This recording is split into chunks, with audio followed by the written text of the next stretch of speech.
Hello, patriots. Good evening and welcome to the Ryan Samuels Show.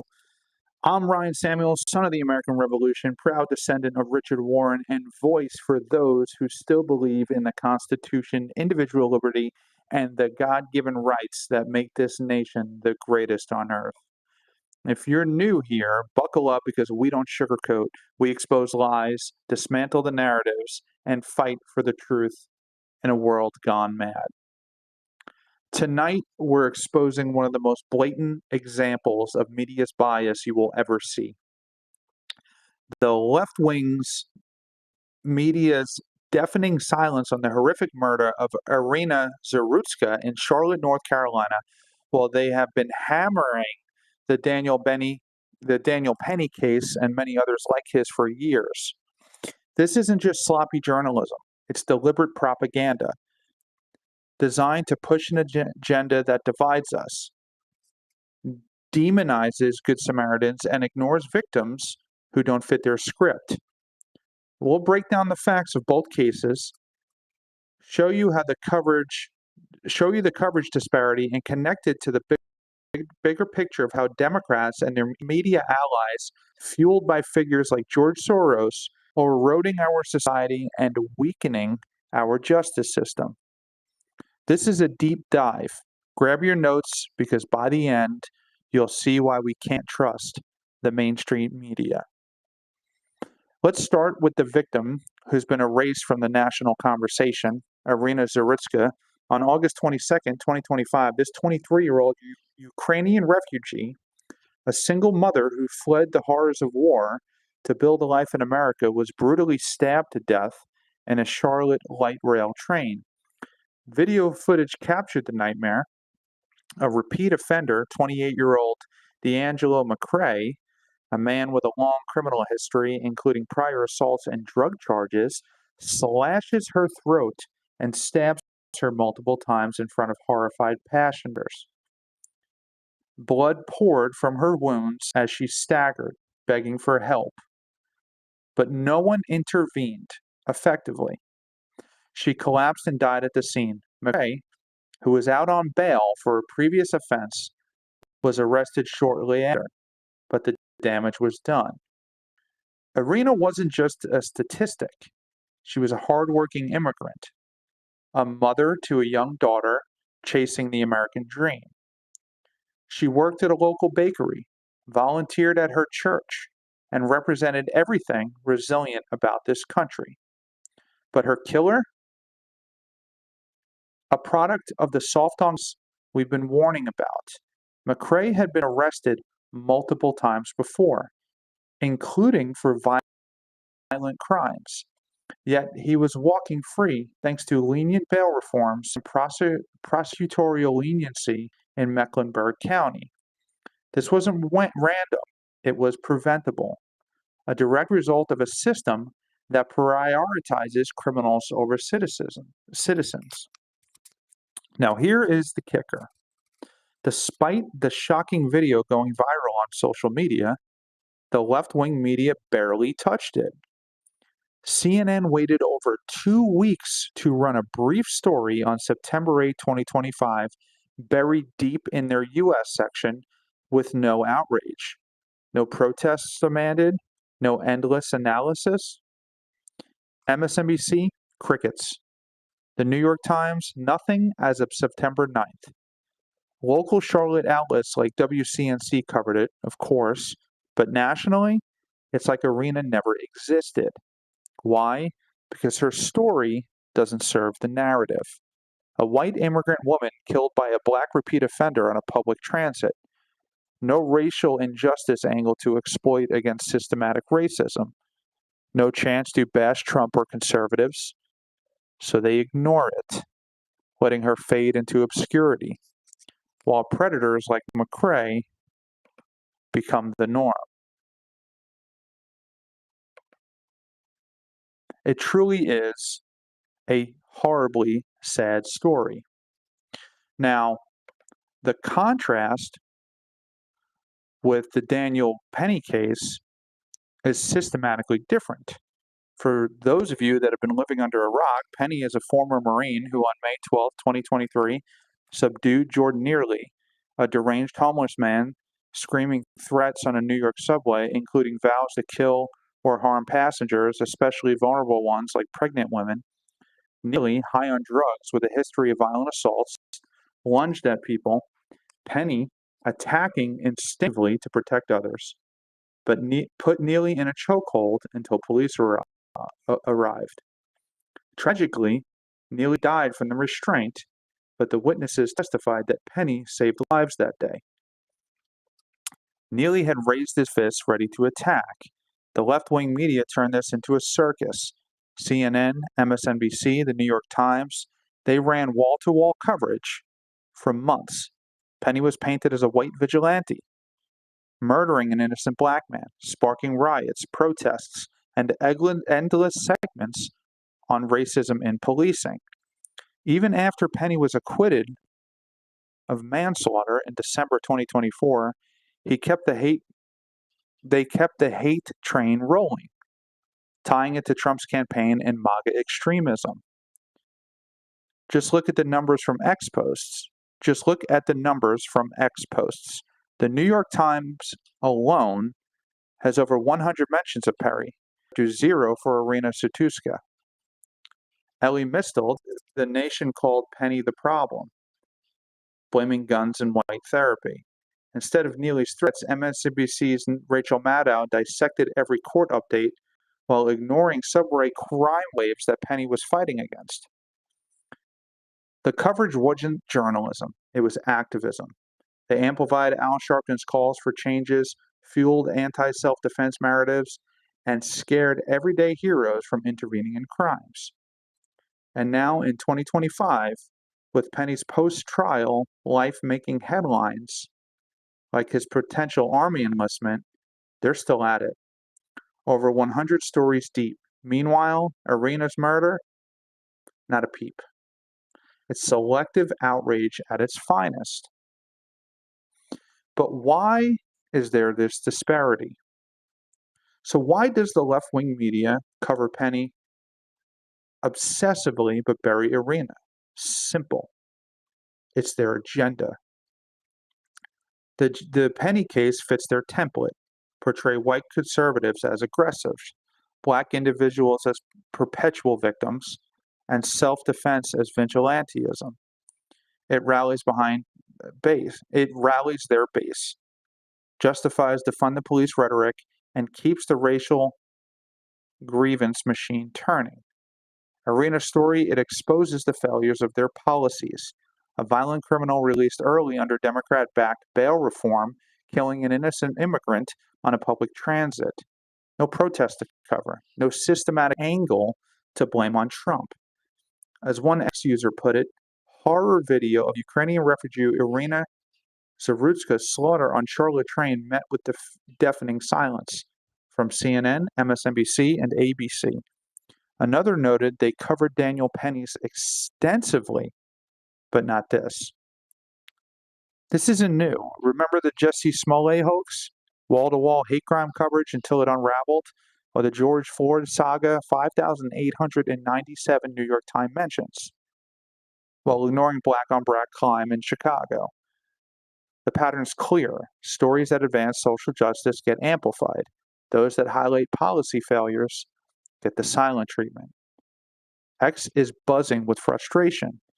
Iryna Zarutska, 0 mentions. Daniel Penny, 100. New York Times is propaganda, and it's not just bias. It's dangerous. By glorifying cases like Neely's and ignoring Zarutska's, they dissuade bystanders from acting, leading to more victims like Iryna.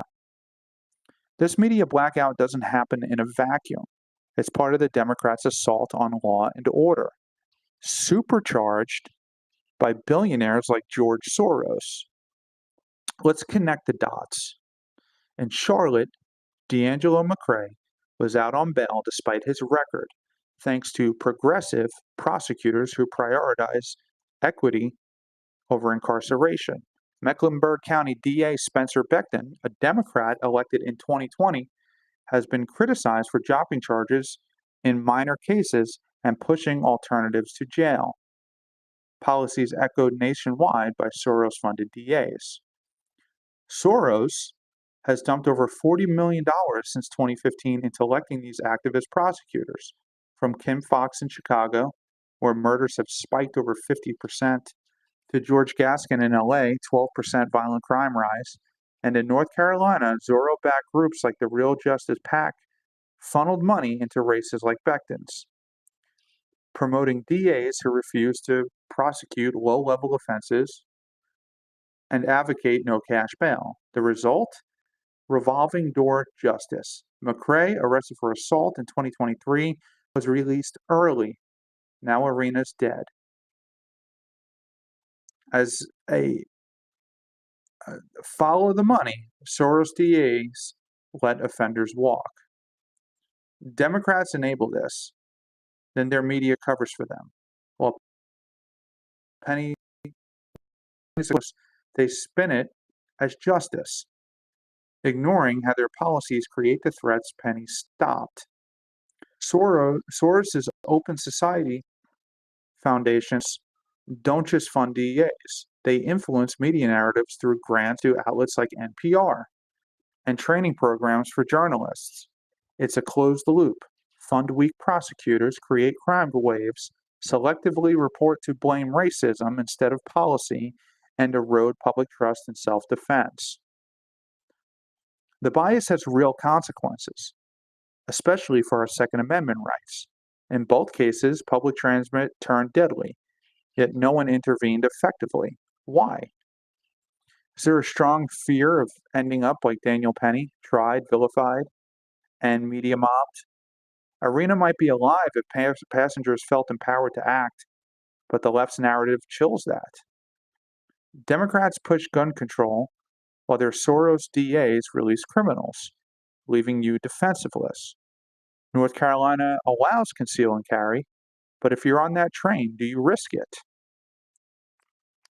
The media's Penny obsession says, no, intervene and you're a villain. Data backs this. The cities with Soros DAs see 20 to 40% homicide spikes for the Heritage Foundation reports. Meanwhile, armed citizens stop crimes daily without media fanfare. The Constitution's Second Amendment exists for moments like these, yet Democrats chip away using cases like Penny to demonize it. Let's zoom out. This is how Democrats and their media erode society. By ignoring Iryna, they dismiss immigrant victims unless it suits their border narrative. By obsessing over Penny, they undermine family and faith, portraying protection as toxic masculinity. Soros's funding amplifies this, turning justice into a social experiment. Faith erodes when morality is relative. Family breaks when crime invades homes. Freedom dies when speech is censored and self-defense criminalized. Since Elon Musk has taken over X, that's where the truth lives. Posts like Danny Penny hero or murderer, Iryna Zarutska's killer walks free, media silent, highlight the hypocrisy. We need more voices like that are not suppressed on other platforms. And I know this angers a lot of you. I am angered. Just don't get mad. Act. Demand me accountability. Call out CNN and MSNBC on Facebook and Twitter and X. Ask why Iryna's ignored. Support strong on crime DAs. Vote out Soros puppets. Arm yourself legally. Train for defense. Share this episode on X. The midterms loom. Back candidates who'll fix it. Protect the Constitution and honor victims like Iryna. There's a lot more that we can do that we have not done. Let's look at some videos that have just been released, that have been not released when this incident has occurred. This is such a horrible, horrible story. No reason at all. There's a couple of things. There's no reason this person should be out on bail. And there's no reason this person should have killed this girl. And Donald Trump and the Justice Department are not going to let people get away with this. Let's watch.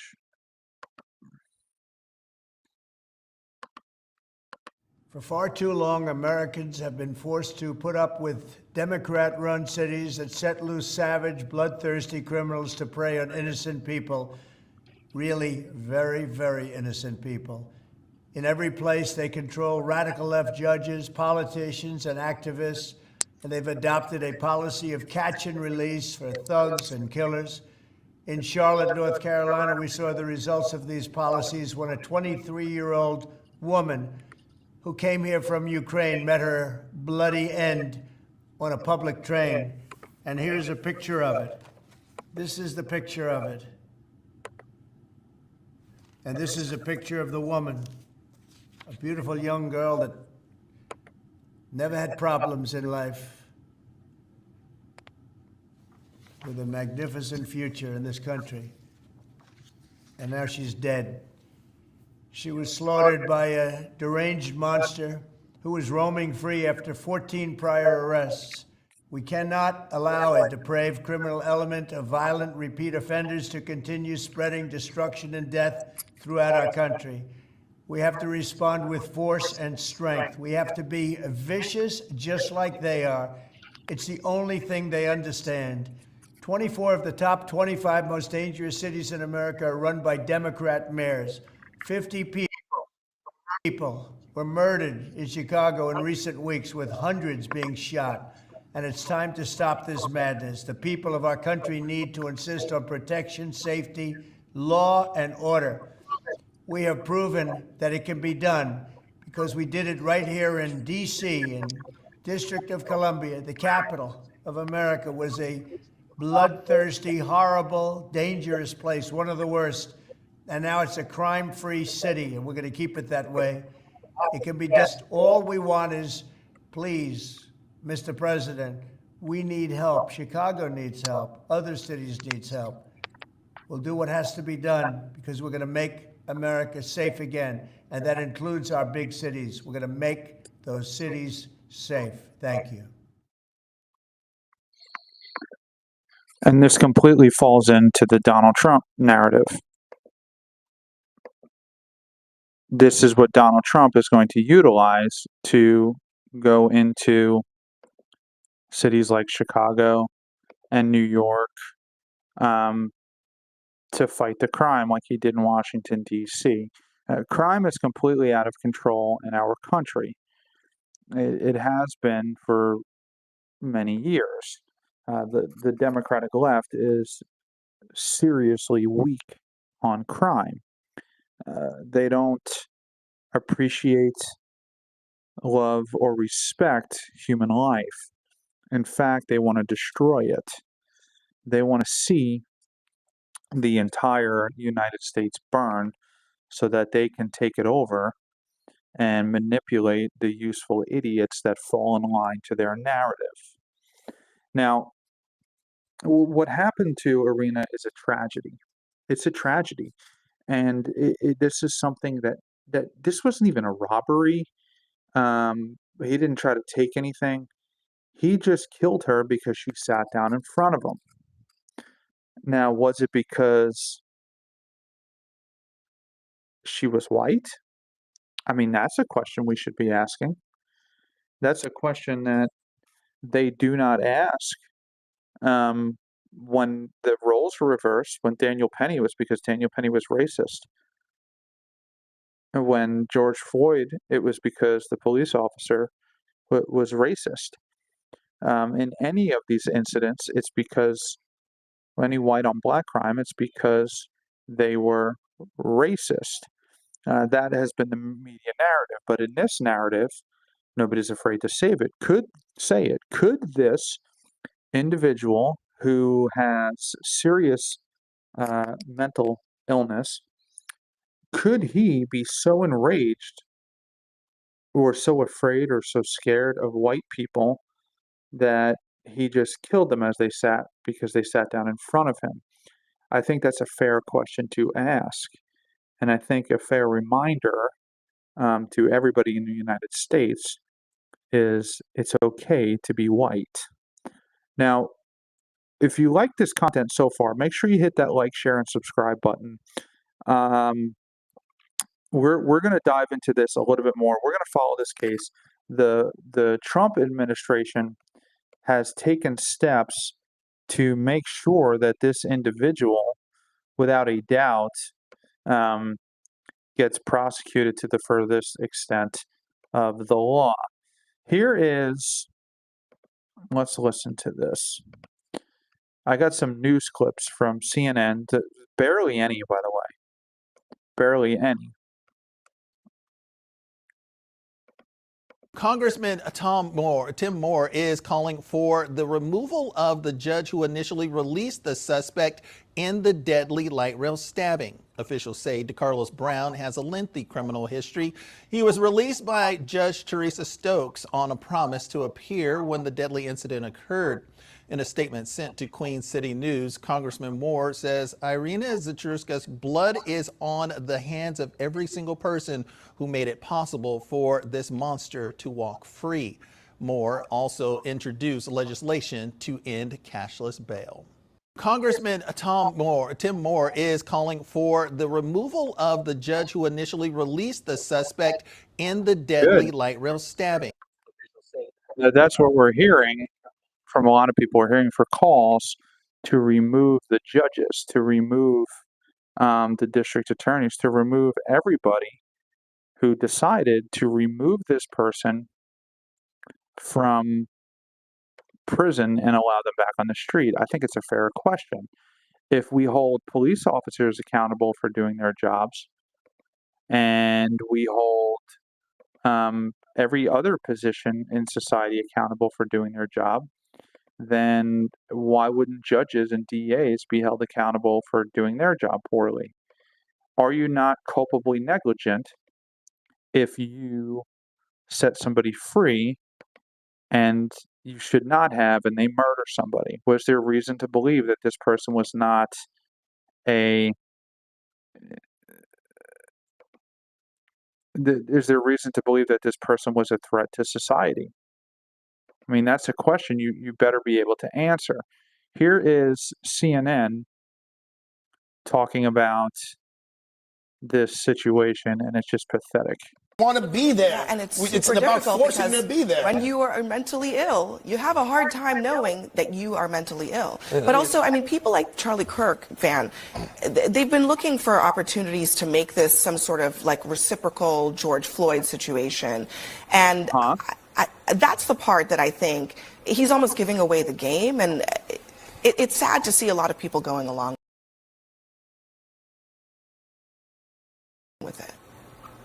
You know, let me just say a couple of things. One is, if you're in any public space, subway, whatever, that something bad is going to happen to you or somebody you care about. So it does strike a chord. We don't know why that man did what he did.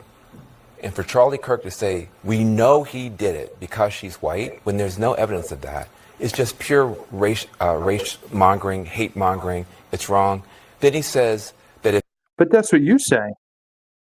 That's what you say anytime there is an incident where a black person is involved and the white person is the quote-unquote aggressor, like Daniel Penny.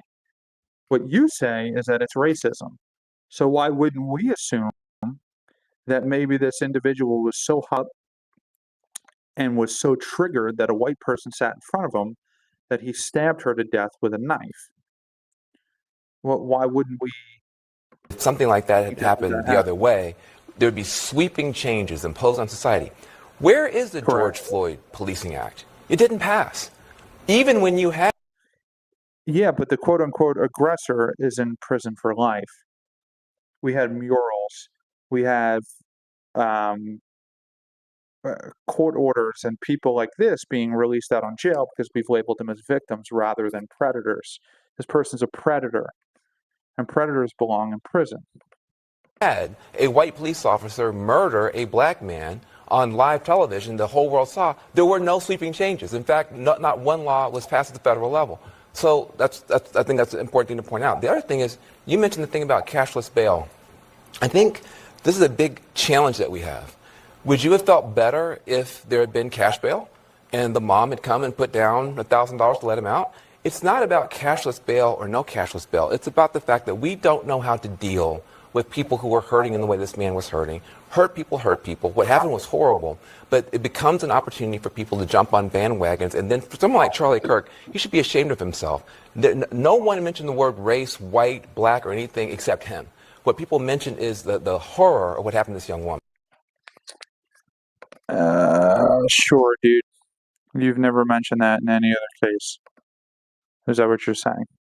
Is that what you believe in your heart of hearts? Here is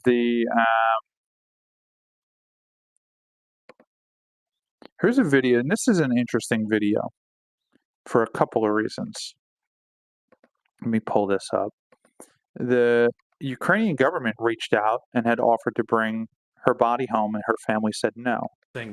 Before we take questions, I want to add one thing that I hope the family won't mind me sharing. But after Iryna's death, the embassy in Ukraine called and said, we'll help you bring her home. And her family said no. They said she loved America. We're going to bury her here. So I think we can give her an America to be proud of. As Mr. Barnacle said, something here is broken, and we're here to fix it. Before we take questions, I want to add one thing. I think that's awesome. She's an American. She loved America, and she wanted to be buried here. Here is Caroline Lovett. Let's listen to this.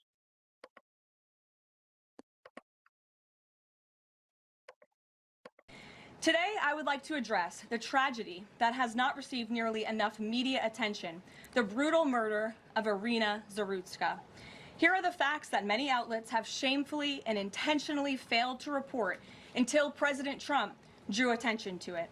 On August 22nd, Iryna Zarutska was stabbed to death on the rail system in Charlotte, North Carolina by a savage career criminal.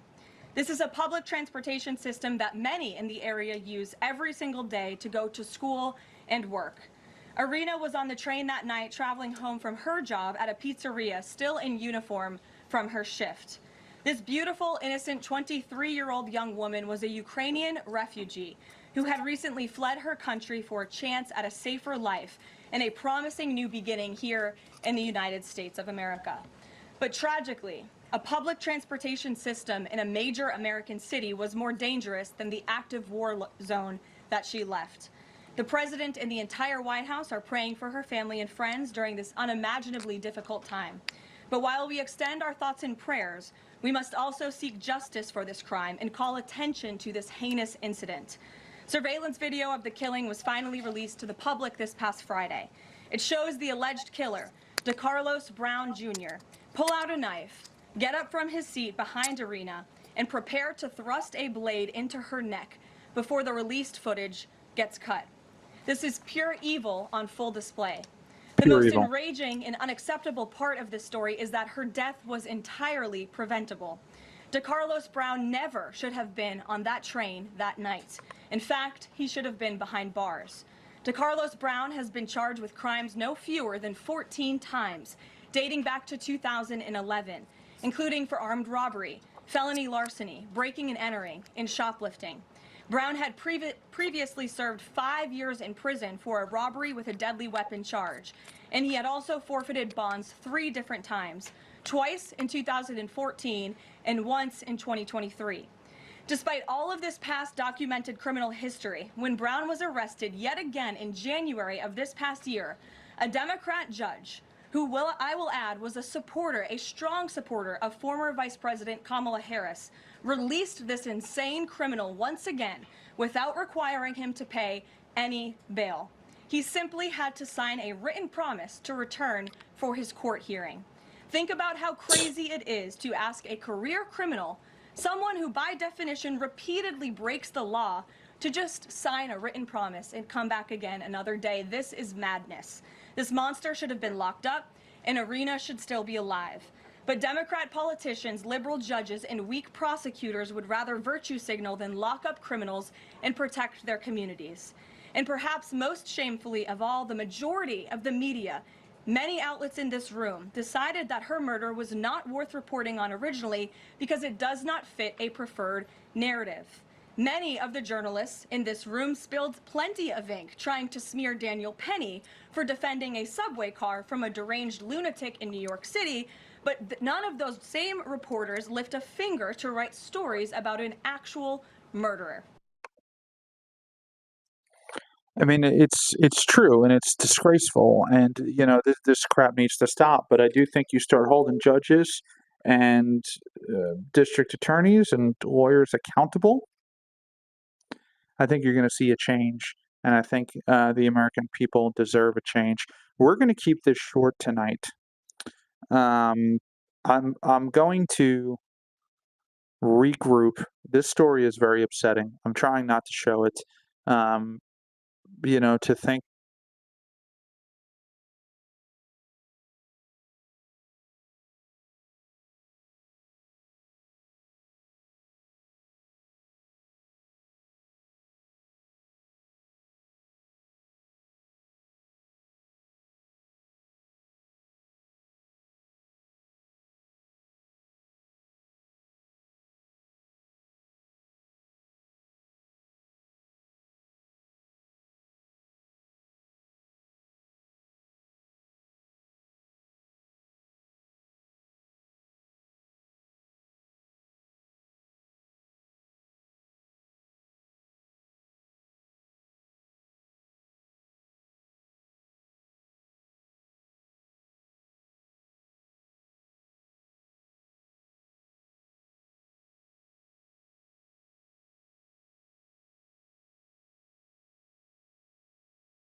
I wonder how long the sound was out. Can you hear me now? It looks like you can. But there's no, they're growing the federal government in order to fix these problems that need to be fixed. Thank you, JD. Now, the president cannot send federal troops into states to quash anything, really, because of a law called Posse Comitatus.